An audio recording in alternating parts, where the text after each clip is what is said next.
The frame appears to be completely black or blank, with no visible content, people, text, setting, or objects to describe.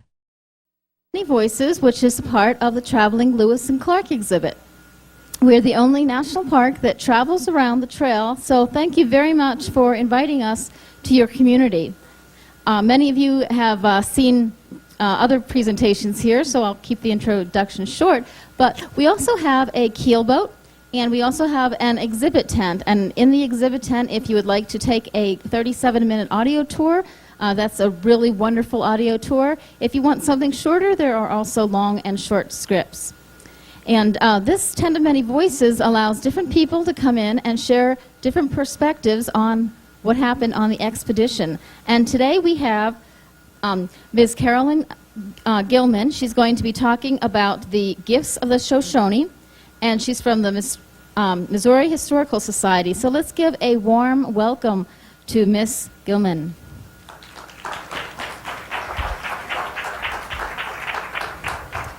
Thank you. Thank you. Is my mic on? Can you hear me? Okay, great. Great. I was the curator of the National Lewis. A person in a bright blue shirt stands indoors holding a black keyboard instrument with white keys arranged in rows. They gaze upward against a dark background. Lewis Clark Bicentennial exhibition that was organized by the Missouri Historical Society. It is currently in Denver, and it's going to be moving to Portland in November, and then it will be closing at the Smithsonian Institution in Washington, D.C. in 2006. It's the exhibit that brings together as many of the original artifacts as we could possibly track down during 7 years of research.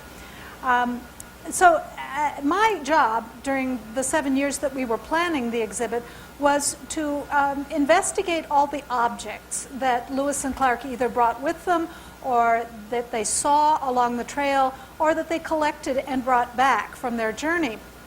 So my perspective is from the perspective of three-dimensional objects, material things, and that's really what I want to talk about today, and how those can reveal new things about a very familiar story.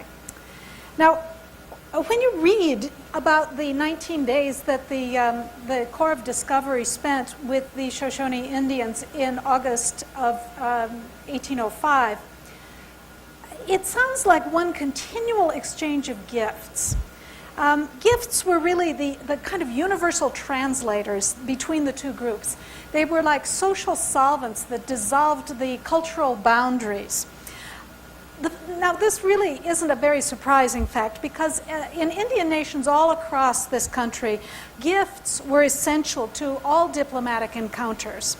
They were part of a set of elaborate and formal customs that had evolved in native North America to bridge the multitude of languages and the multitude of tribal divisions. Tribes used symbolic objects like wampum belts and pipes and tomahawks in order to communicate political alliance and military opposition to each other. These gifts carried not only messages, they carried moral obligations as well. To accept a gift without reciprocating was dishonorable. And so to offer a gift was to offer an invitation to opening a lasting mutual relationship. Accepting some gifts meant taking on obligations that could be legitimately enforced by insult or by arms. Other obligations were so grave that supernatural powers could be relied on to punish people who transgressed and didn't live up to their obligations. Now, gifts between individuals could create what anthropologists call a fictive kinship. Now, today we still have fictive kinship relationships. If you think about it a little, you can probably... A person in a blue button-up shirt stands at a music stand with a microphone, gesturing with one hand while speaking. They are positioned on a stage with a dark backdrop and decorative elements visible to the right. Name a few. There's obviously adoption is a fictive kinship we still use today. But the most important one we honor today is marriage. And just think of all the debates that are going on today about the definition and the nature of marriage. And you will see how how very charged, emotionally and culturally charged, these fictive kinship relationships can be. Now, Indian tribes had far more fictive relationships than we do. There were father-son relationships. There were brother-brother relationships. There were grandmother-granddaughter relationships. And all of these were no less grave and meaningful than husband-wife relationships. And they carried with them similar obligations and prohibitions. Gifts were essential to establish these relationships. And so in this context, the presentation of a gift was meant to express deep feelings of respect and benevolence and brotherhood. Gifts also played a role in acquiring knowledge. Young people were taught to present a respected teacher with a gift in exchange for being taught something, even if the teacher was related to them. So a girl who wanted to, for instance, know how to make a pot or weave a mat would give her mother a gift in order to be taught this skill. Young men who wanted to get songs to help them in war or in hunting would give older men gifts for that privilege. And these gifts taught students to value the knowledge that was given to them, but they also expressed respect not just for the teacher, but for the sacred sources of all knowledge. In a way, the gifts were given to the spirits who had revealed the knowledge to human beings, and the teacher was only an intermediary. Gifts also had an important role in establishing rank and power. Now, in Euro-American societies, the accumulation of wealth was a symbolic sign of power. The highest ranks were also the richest, and wealth was given respect. It was exact opposite in Indian society. People achieved power by showing generosity to their relations and to their allies. Early European travelers often commented on the fact that the Indian chiefs tended to be the poorest people in the village because they were obliged to give away all they owned. But what such observers didn't understand was that those gifts came back to the leaders in the form of respect and loyalty and allegiance. Now, when Europeans encountered the native people of America, they learned to adapt to gifting customs, but often they interpreted. A person in a blue button-up shirt stands at a microphone on a stage, reading from a music stand with white dots. The dark backdrop behind them has circular holes and partial signage visible on the right. Did them differently than the Indians did. They assigned their own symbolic meanings to the objects and to the acts of exchange. So in a given interaction between Native Americans and Euro-Americans, we often find two different interpretations of what's going on. I think that that's precisely what's going on during the time that the Corps of Discovery spent with the Shoshone. What I'd like to do today is to show you some of the specific gifts that were exchanged and to encourage you to think about their meanings for both sides. Now, first I need to make a disclaimer. There were no Shoshone accounts of this encounter until years later when some fur traders and missionaries interviewed Shoshone people about what they remembered. So I cannot speak for the Shoshone. All I can do is to repeat what some modern-day Shoshone people have told me and make analogies from other tribes that I've worked with. And I do want to acknowledge the help of several people, Rosina George, Rosemary Deviney, Snookums Honina, Reba Turan, Roseanne Abramson, and Diane Yoop. Now, I hope you can see this slide that's on the screen. The name of the painting is Making Presents to Snake Indians. It shows a gift exchange between a Euro-American trader and some Shoshone people that took place in 1837. And it was sketched by Alfred Jacob Miller, who was the first major artist to portray the Shoshone. Now, you probably all know about the events that led up to Meriwether Lewis finding himself in a similar situation 200 years ago, very near the spot where we are today. Lewis and the rest of the Corps of Discovery were desperately searching for the Shoshone Indians for two reasons. First of all, they needed horses in order to carry their tons of baggage and equipment across the Continental Divide to what they assumed would be the navigable headwaters of the Columbia River. Second, they needed to ask directions. Actually, they needed that a whole lot more than they realized because the navigable headwaters of the Columbia River were nowhere nearby. So Lewis and 3 companions went out ahead of the rest to find the Shoshone, inexplicably leaving their translator, Sacagawea, behind them. So their first sight of a Shoshone man mounted on a horse presented them with a dilemma. Between the 4 of them, Lewis's group possessed exactly 1 word of Shoshone, and it didn't mean what they thought it did. So how were they going to communicate with this wary, suspicious person when they didn't know his language? Well, a person in a blue button-up shirt stands at a microphone on a small stage with a dark backdrop. They face slightly upward with a contemplative expression. A music stand with white dotted panels is visible to their left. In this crisis, Lewis hit upon an ingenious solution.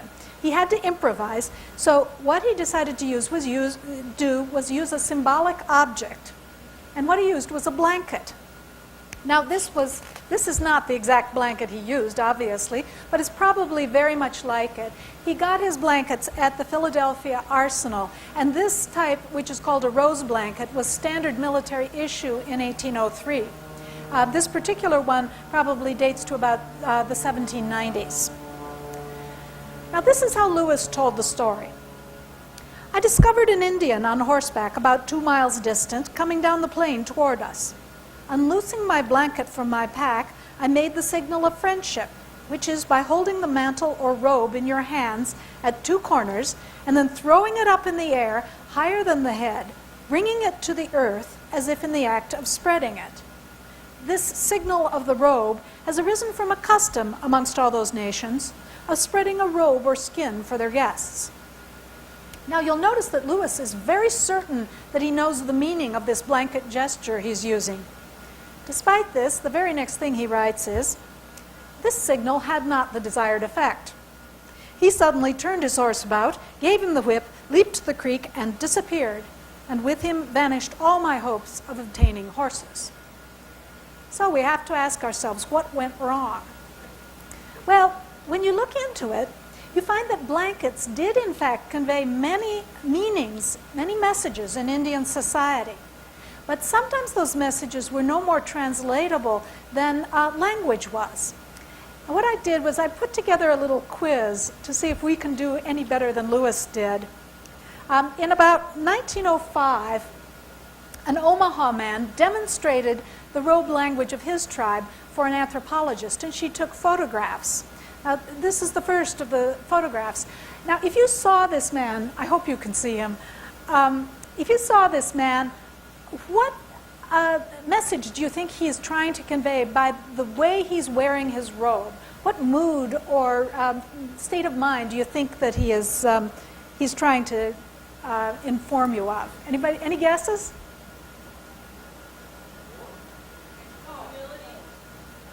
Humility? Is that what you said? Okay. Non-aggression. Yeah. Hiding a weapon. Okay, so there's hidden aggression there. So some of you would be suspicious of this guy, and others of you would trust him. Okay, what the man said is that this shows a hesitant state of mind to an Indian audience, to an Omaha audience. This man is showing that he hasn't yet decided. A person wearing glasses and a blue button-up shirt stands at a microphone, holding papers. They are positioned in front of a music stand with sheet music and stage lighting visible in the background. How to act. He's arranged his blanket so that people can see he hasn't decided what he wants to do. Okay, here's another one. Any guesses about this guy? How would you react to him?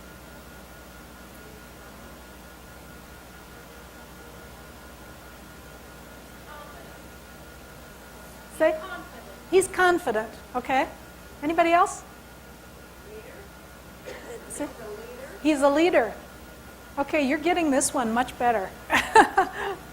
Okay, what this shows is an orator who's about to address his people with an admonition or a warning, and he's wrapped his blanket. A person in a blue shirt stands on a stage holding a microphone, looking upward.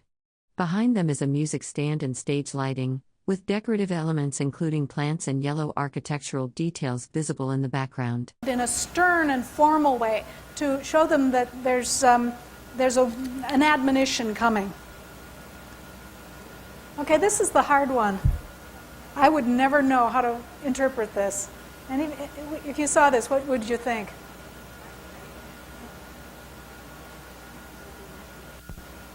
Anybody? He's sick. Okay. Submission. That's interesting.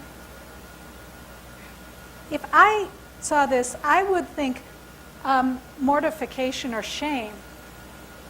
What this really shows is anger. The man is hiding his face so that everyone will know that he is angry, but he hasn't lost his cool in public. Just think of how dangerous it would be to misinterpret the body language of somebody who is expressing anger this way. Lewis and Clark often talk about how Indian men go away mortified or shamefaced after they've rebuked them, and I can't help wondering if this wasn't what they were seeing. Well, now, we can't be sure what the sight of Lewis flapping his blanket meant to that Shoshone man. But we can be reasonably certain that it didn't mean to him what Lewis thought it meant. Now, Lewis's next attempt to communicate was more successful. This time he wrote, "We had not continued our route more than a mile when we were so fortunate as to meet 3 female savages. They appeared much alarmed, but seated themselves on the ground, holding down their heads as if reconciled to die. To reassure them, Lewis tried the universal language of gifts. He said, 'I took the elderly woman by the hand and raised her up. I gave these women some beads, a few moccasinoles, some pewter looking glasses, and a little paint. I now painted their tawny cheeks with some vermilion, which with this nation is emblematic of peace.'" Well, this time his choice of gifts was absolutely perfect. Elsewhere, he called these items trifles, but they had far different meanings to the Shoshone. For instance, take the vermilion, which may have been carried in A person in a blue shirt stands near a striped pole with red and white checks and gold ribbons. Behind them is blue fabric and green foliage, suggesting an indoor tent or pavilion setting. leather pouch like this. Now, vermilion is a mercury-based pigment that was imported from China. It was very cheap for traders to stock. But to the Shoshone, it mimicked red ochre, which is a rare and valuable colored earth that had sacred connotations to them. On the plains, women colored the parts in their hair red in order to show that they had passed through the buffalo ceremony, and they were protected by that animal's power. So for Lewis to anoint the women with vermilion was very much like a blessing. Now, the beads he gave them must have looked very much like these. These particular beads were found in Mitutanka, which is the Mandan village across from Fort Mandan, where they spent the winter of 1804-05. And they date from the exact time that Lewis and Clark were there. Now, the Shoshone used beads like these for embroidery. But when they crossed the mountains to trade with the Columbia Valley tribes, they entered a trade zone where blue and white beads were actually used as currency. They were just like money. And so these were as good as cash. It was as if Lewis had showered these women with gold. Now, the mirrors he gave them caused quite a sensation. Years later, when the Shoshone were interviewed about their memories of the visit, it wasn't Lewis or Clark they remembered, it was the mirrors. A man named Pharaoh, who was probably a child at that time, said, "They gave us things like solid water, which were sometimes brilliant as the sun, and which sometimes showed our own faces. Nothing could equal our wonder and delight." In Pharaoh's story, the meeting with Lewis and Clark literally gave the Shoshone a new way of viewing themselves. Well, it was lucky that Lewis had selected his gifts well, because he soon needed the women's goodwill. Before they'd gone 2 miles, he wrote, they met a party of about 60 warriors mounted on excellent horses who came in nearly full speed, armed cap-a-pie for action. Well, this was a pretty risky moment. any slip could have resulted in disaster. Once more, Lewis chose to communicate using a piece of cloth. But this time, he chose a piece of cloth that had great symbolic resonance in his own culture. And this is what he chose, a flag. Now, there's a lot of debate about the exact style of flag that Lewis and Clark had with them. And the simple answer is nobody knows. If anybody tells you they know, they don't. They almost certainly had different styles of flag for flying in different occasions. There's one style for their fort, one style for the keel boat, and a different style for presenting to Indian nations with whom they wanted to establish an alliance. This one, this flag, which is at Chicago Historical. A person wearing glasses and a blue shirt stands on a stage holding a microphone. Behind them is a music stand with sheet music and stage lighting. The background is dark. Society was probably an Indian presentation flag, and it dates to about 1808. So I would guess this is very close to the style that Lewis gave to Cameahwait. This is how Lewis described what happened next. When they arrived, I advanced toward them with the flag. The women informed them who we were, and exultingly showed the presents which had been given them. The principal chief, Cameahwait, made a short speech to the warriors. I gave him the flag, which I informed him was an emblem of peace among white men, and now that it had been received by him, it was to be respected as the bond of union between us. Well, now, Lewis is being a little bit disingenuous here. First, since they had no translator, a person wearing glasses and a blue pinstriped jacket stands at a microphone on a stage with a music stand beside them. The background shows a dark wall with speaker equipment and decorative striped elements. Cameahwait no more understood his explanation of the flag than he had understood Cameahwait's speech. Second, his explanation leaves a lot out. The flag was, first and foremost, a symbol of the national unity of the United States. The 15 stripes in the bunting field symbolized the 15 states, and the canton had the great seal of the nation. It was a tangible object that embodied the concepts of national pride and sovereignty. Here, on the westernmost border of the Louisiana Purchase, raising this flag symbolized the United States' claim to rule the Shoshone's population and to own their land. To accept it was to accept United States alliance, but also United States sovereignty. You can't help wondering if Cameahwait would have touched this dangerous gift if Lewis had fully explained what it meant. Well, we don't know what Cameahwait thought of the flag, but it's very interesting to speculate. The presentation of a piece of cloth, a robe, as a diplomatic gift would have not seemed strange to him. Many tribes practiced this. In fact, Lewis and Clark themselves had been given a gorgeously painted robe as a diplomatic gift by the Teton the previous year. This is such a robe, thought to have been brought back to Philadelphia by Lewis and Clark. This gift robe, like the flag, had hidden messages. The paintings on it portray the military prowess and imperial power of the tribe that gave it to the explorers. Messages meant to warn and intimidate, as well as to impress their new allies. This is a Shoshone version of the same thing from a later date. This robe made of deerskins portrays the war record of Washakie, the chief of the Wind River Shoshone, who was actually born in the Bitterroot Valley, not far from here, only the year before Lewis and Clark arrived. Now, Cameahwait was familiar with war robes and may well have assumed that the flag had similar messages, as it did. But there is one detail that might have struck him with particular force.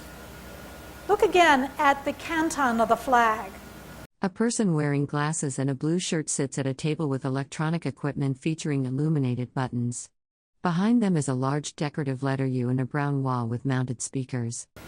Here the flag maker has portrayed a symbolic animal, kind of the totemic spirit of the United States. It's an eagle grasping arrows in one claw and lightning bolts in the other. Now, no design could have been chosen better to communicate with the tribes of Western North America. In native North America, the eagle was a powerful spirit being, associated with the thunderstorm and war. Thunderstorm as in the lightning and war as in the arrows. Men who could evoke eagle power to assist them in battle were the most feared warriors in the West. Claiming eagle power was something no one would do. A blurry video frame showing a person seated indoors, with horizontal lines of text visible on what appears to be a screen or projection behind them. The image quality is poor and details are difficult to discern. Unless they really possessed it. It was far too dangerous. So when Lewis gave the chief a cloth portraying an eagle, there was really only one way Cameahwait could interpret it. A later visitor among the Dakota put it this way: the United States emblem of the eagle, with outstretched claws holding arrows and the lightning, is regarded by the Dakota as an appeal on our part to the thunderbird, and statements to the contrary are usually interpreted as white men's lies to deceive the Indians and to guard the power. Now, the next object that was used in the diplomatic exchange between the Shoshone and the Corps was just as a folded American flag with red and white stripes and a gold fringe is displayed against a gray wall or column. Resonant with meaning. But now the symbolism was mostly on the Shoshone side, and Lewis understood only a portion of it. Let me read you what he says. They introduced us to an old leather lodge which had been prepared for our reception. Here we were seated on green boughs and the skins of antelopes. The chief next began a long ceremony of the pipe. He lit his pipe at the fire kindled in this little magic circle and uttered a speech of several minutes in length, at the conclusion of which he pointed the stem to the four cardinal points of the heavens, first beginning at the east and ending with the north. He repeated the same ceremony 3 times, after which he pointed the stem first to the heavens, then to the center of the magic circle, smoked himself, and held the pipe until I took as many as I thought proper. Now, what Lewis didn't know was the meaning behind these motions that he recorded in such photographic detail. Cameahwait was not giving a speech. He was uttering a prayer or an invocation. To virtually all tribes between the Mississippi and the Rockies, pipes were sacramental vessels. They were conduits of communication with natural powers.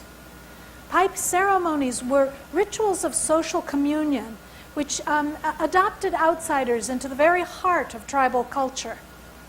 The smoke was a visible prayer that called upon the powers to witness the binding of those who smoked together. George Sword, a Lakota born about 1847, explained, "The spirit in the smoke will soothe the spirits of all who thus smoke together, and all will be as friends, and all think alike. It is like when the Christians take communion. What is done in its presence is solemn and binding." This is Lewis's sketch of Cameahwait's pipe. It's the most ancient style of... A person wearing glasses and a blue shirt stands at a presentation space with electronic equipment visible to the left. The background is dark with some colored graphics or signage partially visible on the right side. Pipe in North America called a straight pipe. And pipes were usually regarded as living things. Now, there was also a bit of etiquette related to the moccasins.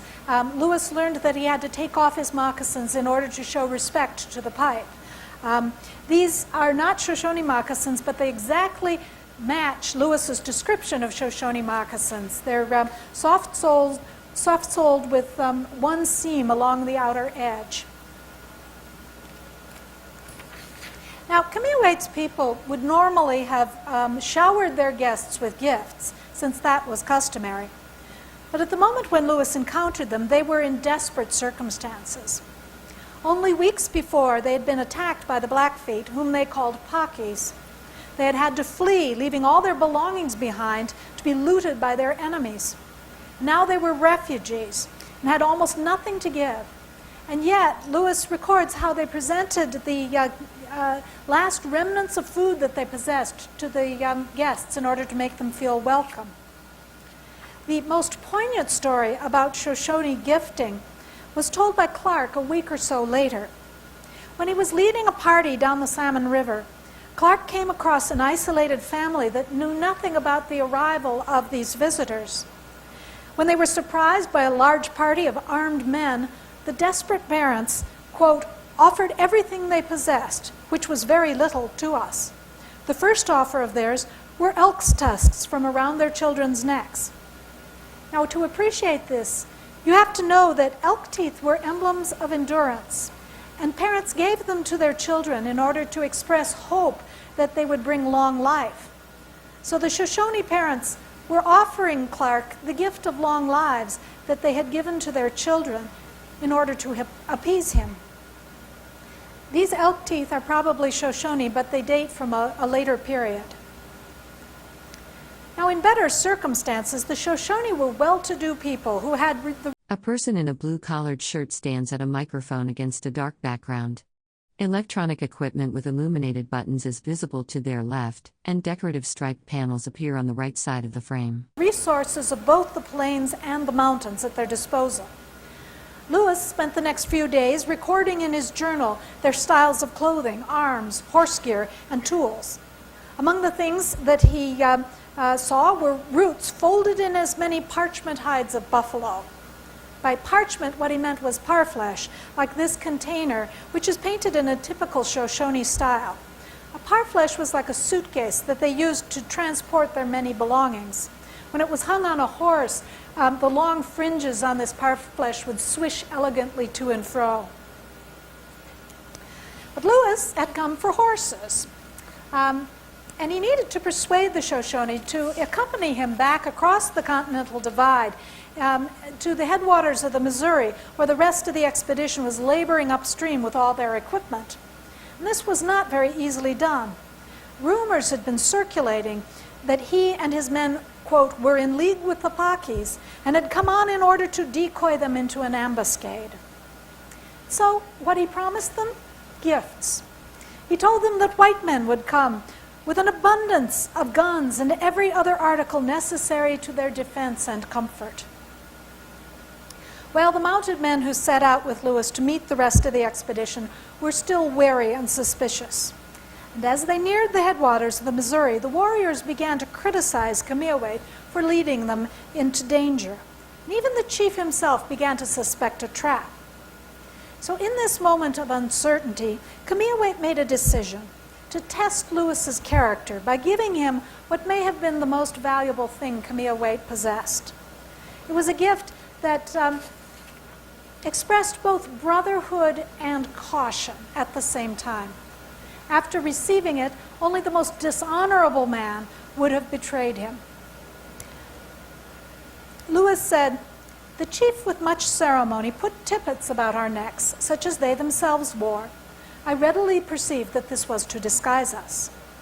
Now, there are no surviving examples of Shoshone tippets from this period. A tippet, by the way, is a mantle. It's just something you wear around your neck. A person in a blue shirt stands at a podium with a microphone, gesturing while speaking. Electronic equipment with illuminated buttons is visible to the left, and a dark background fills the space behind them. Fortunately, in 1833, Carl Bodmer painted a Blackfeet man wearing a very similar garment. Lewis described it as the most elegant piece of Indian dress I ever saw. It was made from strips cut from the back fur of 2 or more otters and decorated with what Lewis called the shells of the pearl oyster. You can see all the shells on the tippet that this man is wearing. But when this one is fringed with horsehair or human hair, but Cameahwait's had a fringe of 140 whole ermine skins formed into rolls. Now, I'm not certain about the significance of the tippet among the Shoshone, but among neighboring tribes in the 1780s, an otter-skin mantle was a civil chief's insignium of office. Whoever wore it was either the chief or deputized to act for the chief. So we can assume that its meaning to Cameahwait was as profound as its value. Here is Lewis wearing it. Now, we can be quite sure that Lewis valued this gift as highly as it deserved. All the way to the Pacific and all the way back, he carried it in his baggage. When he got back to Philadelphia, he wore it while the artist St. Memon painted his portrait. Lewis then gave it to Charles Willson Peale's museum in Philadelphia, where it was mounted on a wax likeness of Lewis to preserve for all time the moment when he had received the gift. Now, Lewis had nothing of comparable value to give to Cameahwait in return, but he did have something of comparable symbolism, and this was it. He wrote, "I put my cocked hat with feather on the chief." Now, an officer's hat, called a chapeau bras, was also an insignium of office, of command, just like the otter-skin mantle was. It signified the rank that Lewis had attained and the respect his men were bound to accord him. His right to wear it showed his achievements and his dignity. Lewis's hat was probably decorated right about here with a cockade. Now, the cockade probably had a silver eagle at the center, as this one does. If you squint really hard, you might be able to see it. The cockade was a fabric sunburst emblem. It's a little bit reminiscent of the feather circle design on Plains Indian buffalo robes. The eagle at its center showed which nation Lewis belonged to, symbolized by the eagle. It showed the fact that he commanded an infantry unit, which was symbolized by the eagle's color, and his rank symbolized by the metal, the silver metal that the eagle was made from. The feather that Lewis mentions fitted into a socket that was behind the cockade. His feather looked something like this, although the color of Lewis's feather was different. This is an artillery plume. Lewis's was an infantry plume. Now, a person wearing glasses and a blue shirt sits at a control panel with illuminated buttons, positioned in front of audio or technical equipment in an indoor studio setting. The fact that Lewis gave his hat and feather to the chief suggests that he might have understood that Cameahwait was not just giving away a piece of clothing. He was giving Lewis part of his identity, his honor. To wear another person's clothing is an intimate act that connects people on a deeply physical level. But clothing also conveys explicit messages about its owner. And this is a point on which Cameahwait's culture and Lewis's agree. In particular, a soldier's clothing revealed who a man was and what he had accomplished. For example, take the feather. Now, Lewis wore a feather to show his rank and unit. Plains Indian men also wore feathers that formed a complicated code of martial honor. Among the Lakota, any man who had fought in battle could wear an eagle feather suspended from his hair, clothing, or implements. Killing or striking an enemy earned the right to wear it fastened upright to his hair. A wound in battle earned an upright eagle feather colored red.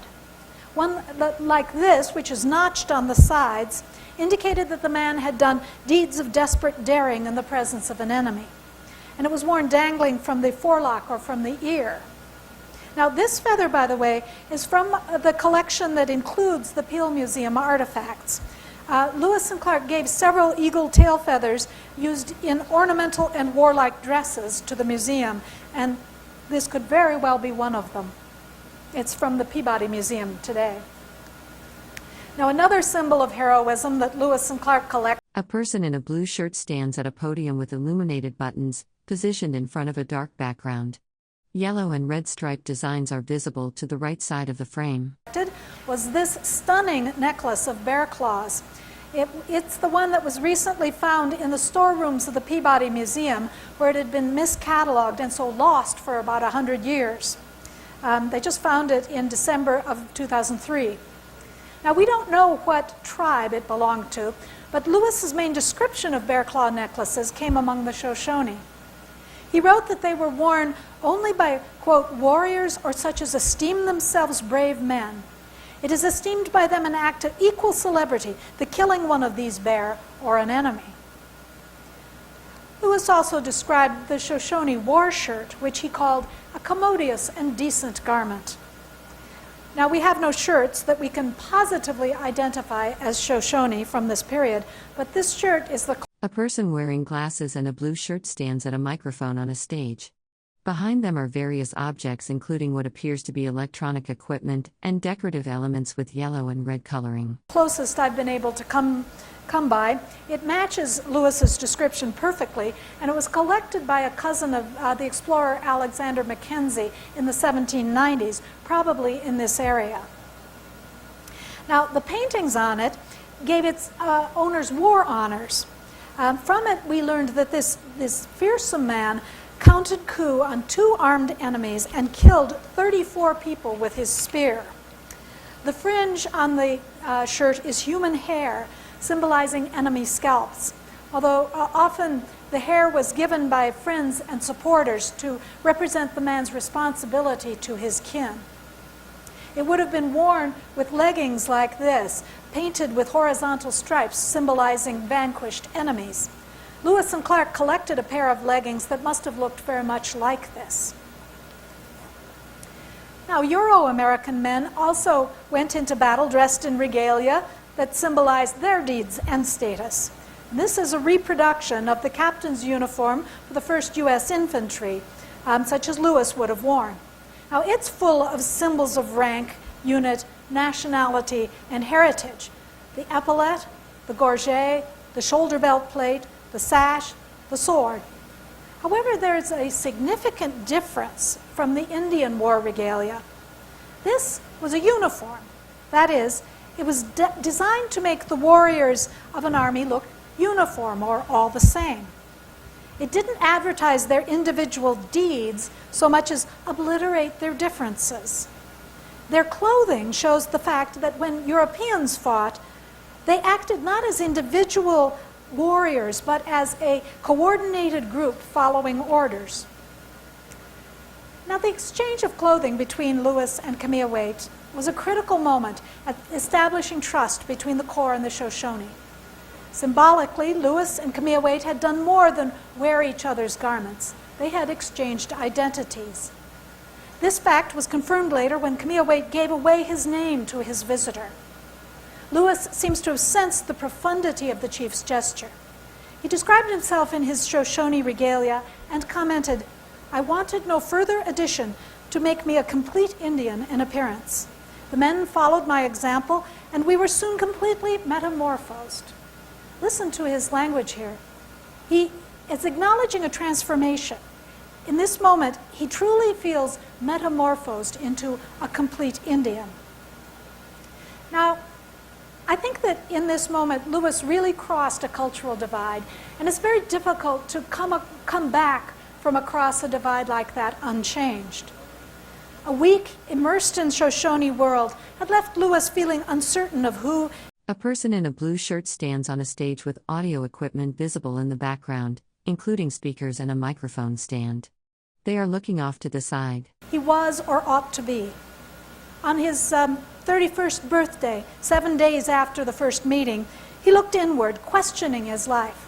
He wrote, "I reflected that I had as yet done very little, but little indeed, to further the happiness of the human race. I resolved in future to live for mankind as I have heretofore lived for myself." Now, when Clark arrived with the rest of the expedition, there was celebration all around. Sacagawea and Camille Waite were reunited. Food was now plentiful, and more gifts changed hands.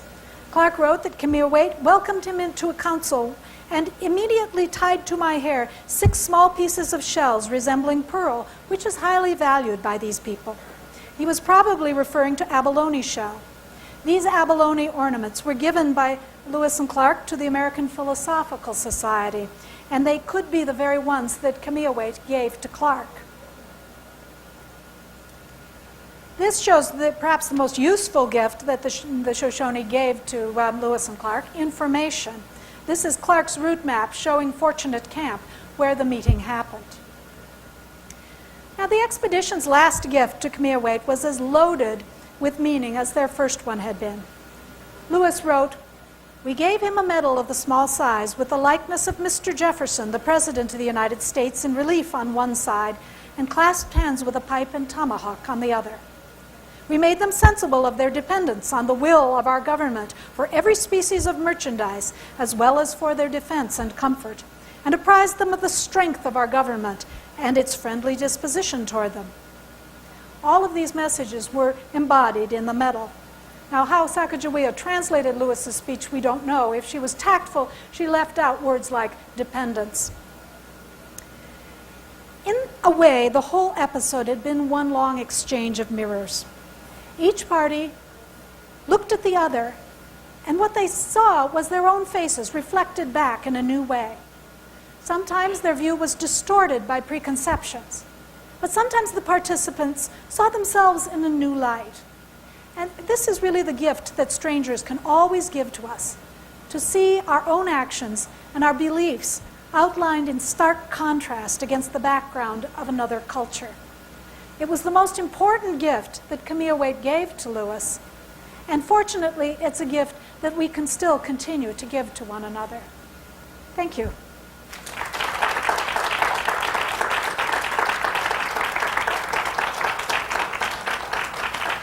A person's hands hold a black device with white circular buttons arranged in rows. Above, a gray tent ceiling is visible with 3 small dark openings. Vegetation appears in the background on the right side. Is there time for questions? Yes, if anybody has any questions, just raise your hand and I'll be around with the microphone and you can ask them.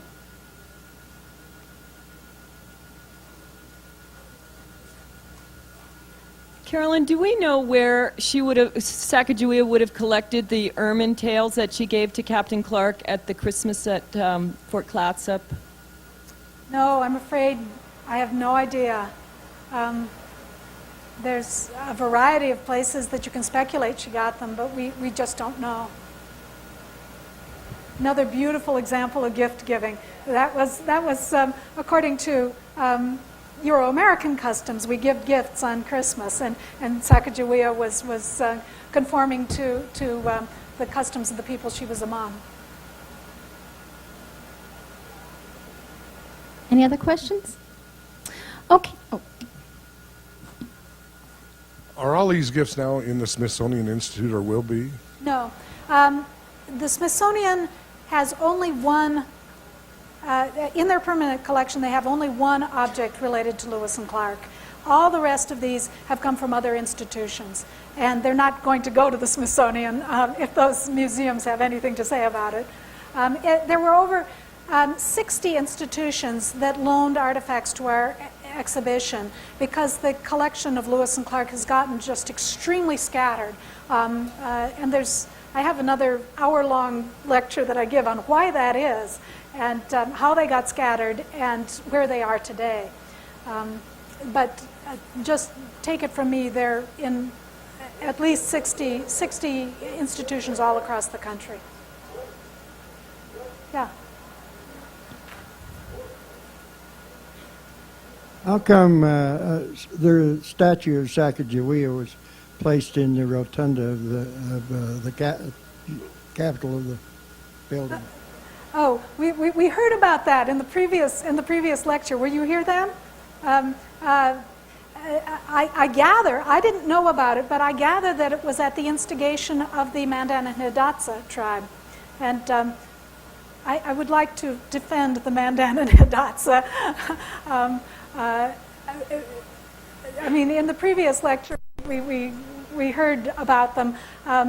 In fact, they do not claim that Sacagawea was Mandan or Hidatsa. There is an oral tradition among the Mandan that is true, but the modern day people, Tex Hall, the tribal chair, and Amy Mossett, who is their tourism coordinator, and does Sacagawea impersonation. A person wearing a blue button-up shirt stands on a stage with electronic equipment and yellow-green decorative elements visible in the background. They are looking upward while standing at a microphone. They don't claim themselves that she was Hidatsa. They acknowledge that she was Shoshone, but they want to honor her, and they persuaded every state gets two statues in the capital, and North Dakota elected to make one of their 2 statues Sacagawea. That's how that came about. Okay, well, let's give another round of applause to Carolyn Gilman. Coming up, A person in a blue shirt sits at a desk with a keyboard, facing a large dark panel with several small holes or openings. Dried plants and decorative elements are visible below the panel. at 5 o'clock, we have Blackfoot Culture and Music with Jack Gladstone, so please stay around for that. And in the meantime, you're free to visit our other exhibits.